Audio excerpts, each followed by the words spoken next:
Et une séance de travail que le président Boni, entouré des proches collaborateurs, a eu avec les membres du conseil communal de Sabé et les syndicats du complexe sucrier de Sabé-Sucobé.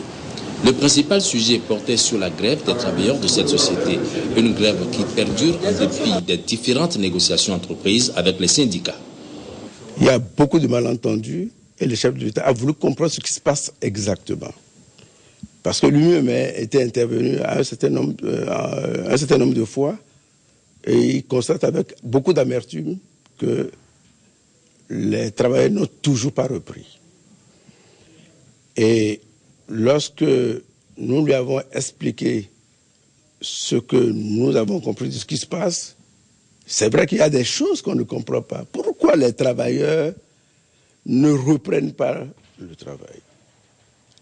Et j'ai expliqué à M. le Président de la République et je l'ai remercié pour tous les efforts qu'il a déployés parce qu'aujourd'hui, il y a 365 travailleurs contractuels, plus de 1500 manœuvres agricoles, à peu près 600 travailleurs saisonniers. Donc le nombre de travailleurs, en gros, se chiffre par milliers, qui vivent, si on compte, que chaque famille a au moins 5 enfants. Donc il y a beaucoup de monde qui vivent des revenus des activités du complexe sucrier. Face à toutes les explications qui ont été données, face à toutes les démarches, le chef d'État a fini par donner des instructions fermes pour la reprise du travail. Sinon, l'usine sera fermée.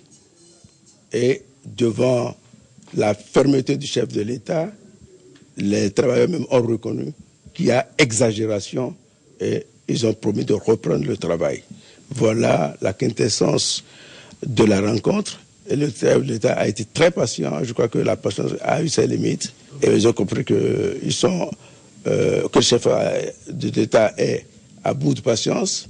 Eux-mêmes, ils ont compris le risque qu'ils courent. Parce que la fermeture risque d'arriver. Mais moi, le maire, je ne veux pas de ça du tout.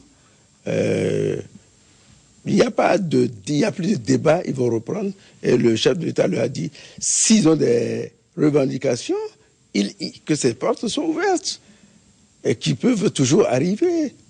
Était aussi au cabinet présidentiel une délégation conduite par M. Laurence Obisaki, l'ambassadeur du Nigeria après le Bénin. Un représentant de la société Lazare est venu présenter la société au chef de l'État et lui soumettre les différents domaines dans lesquels la société compte intervenir au Bénin.